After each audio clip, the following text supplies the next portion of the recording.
அன்பு நட்புகளுக்கு இனிய வணக்கம். இன்றைய திருக்குறளும் மென்பொருளும் அதிகாரம் நினைந்து அவர் புலம்பல். குறள் எண் 1205. தம் நெஞ்சத்து எம்மை கடிகொண்டார் நானார் கொள் எம் நெஞ்சத்து ஓவாவரல். நான் புக முடியாதபடி காதலர் அவர் உள்ளத்திற்கு கடுங்காவல் வைத்திருக்கிறார். ஆனால் வெட்கமில்லாமல் என் உள்ளத்துள் ஓயாமல் வந்து கொண்டிருக்கிறார். My lover has put strict security for his mind so that I can't enter into it. But shamelessly he keeps coming into my mind. என் துழிப்பா, நான் நுழைய முடியாதபடி காதலர் நெஞ்சம் கடும் காவலில். வெட்கமின்றி மீண்டும் மீண்டும் அவர் நுழைகிறார் என் நெஞ்சில். நான் நுழைய முடியாதபடி காதலர் நெஞ்சம் கடும் காவலில். வெட்கமின்றி அவர் நுழைகிறார் மீண்டும் மீண்டும் என் நெஞ்சில். கவிப்பேரரசு உரை. அவரது நெஞ்சிற்குள் நான் புகுந்து விடாதபடி அவ்வளவு கட்டுக்காவல் பூண்டிருப்பவர் என்னுடைய நெஞ்சுக்குள் ஓயாமல் வந்து வந்து போவதற்கு ஒரு நாளும் நாணமுற மாட்டாரோ என்ற ஒரு ஐயப்பாட்டை அவர் வைக்கிறார். இதெல்லாம் எங்க போய் காவல் வைக்க முடியும்? நம்ம எண்ணம். அதுக்கு நம்ம எந்த விதத்திலையும் காவல் வைக்க முடியாது. நம்ம உங்களுக்கு எல்லாம் தெரிஞ்சுக்கிறது தான். ஒரு மருத்துவர் சொன்னாரா ஒரு நோயாளிகிட்ட, இந்த மாத்திரையை சாப்பிடும் போது நீ குரங்க நினைக்க கூடாதுன்னு. அவன் நினைக்காம இருப்பான். அப்புறம் எப்ப அந்த மாத்திரையை சாப்பிட்டாலும் அவனுக்கு குரங்கு ஞாபகம் தான் வரும். அது ஒரு குரங்குல பல குரங்குகள் ஞாபகம் வரும். அவன் இது வரைக்கும் பார்த்து பழகிய அத்தனை குரங்குகளும் ஞாபகம் வரும். அதனால நம்ம மனித எண்ணங்கள் அப்படிங்க, மனித மனம் அப்படி, உள்ளம் அப்படி, நெஞ்சம் அப்படி. ஒன்னு செய்யாதன்னு சொன்னா செஞ்சுக்கிட்டே இருக்கும், செய்யக்கூடாதுன்னு சொன்னா செய்யும் சொன்னா செய்யாம இருக்கும். இது எதுவுமே சொல்ல வேண்டியதில்லை, அது பாட்டுக்கு அதையாவது யோசிச்சுக்கிட்டு செஞ்சுக்கிட்டு இருக்கும்.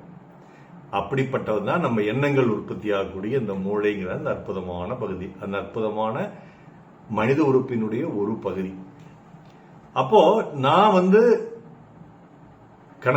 காதலியாகிய நான் என்னுடைய காதலனை பற்றி நான் ஓயாமல் நினைத்துக் கொண்டிருக்கிறேன். எனக்கு வேற வேலையே கிடையாது.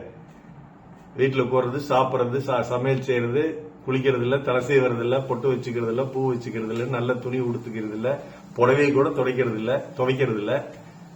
ஓயாமல் அவன் நினைப்புதான். அவன் என்ன பண்றானோ, ஏது பண்றானோ, சாப்பிடுறானோ, அலுவலகம் போறானோ, அங்க மத்த பெண்களுடன் சிரிச்சு பேசுகிறானோ, இவன் வேற தனியா இருக்கானே, இப்படி ஓயாம எப்பொழுதும் அவன் எண்ணம் தான் காதலியினுடைய மனதில், உள்ளத்தில் மீண்டும் மீண்டும் மீண்டும் மீண்டும் வந்து கொண்டிருக்கிறது.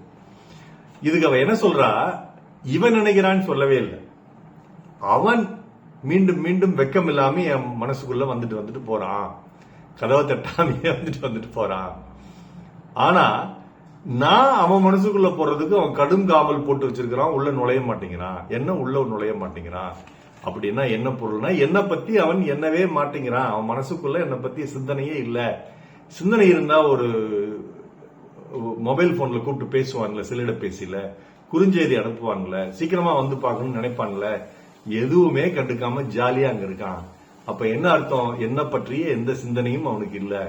அப்ப அவன் மனசுக்குள்ள நான் உள்ளே நுழையாதபடி அவன் கடுங்காவல் போட்டு வைத்திருக்கிறான். உள்ள வந்துராத அப்படிங்கிற மாதிரி வச்சிருக்கான். ஆனா என் மனசுக்குள்ள மட்டும் அவனுடைய சிந்தனைகள் வெக்கம் இல்லாம திரும்பி திரும்பி வருது. அது அவன் தானே வெக்கம் இல்லாம வர்றான், நான் நினைக்கல அப்படின்னு தலைவி சொல்ற மாதிரி ஒரு அற்புதமான குறளை சொல்லியிருக்கார். இதற்கு ஒரு பாடல் நான் யோசித்தேன். எனக்கு ரொம்ப பிடிச்ச பாட்டு, உங்களுக்கும் பிடிச்ச பாட்டா தான் இருக்கும்.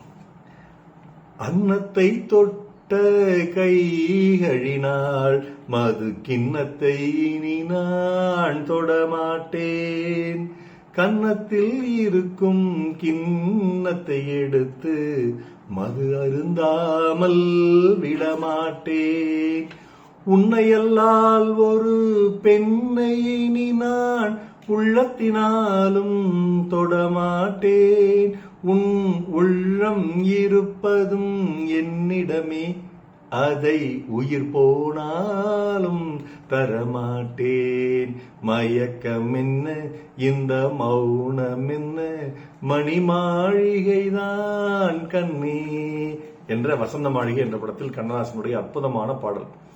இதுல கண்ணதாசன் உள்ளம் காதலி சொல்ற, தலைவி சொல்றா, உன் உள்ளமே எங்கிட்ட தாடா இருக்குது, அப்புறம் உயிர் போனாலும் எப்படா கொடுப்பேன், கொடுக்க மாட்டான் அப்படின்னு காதலி சொல்றான்.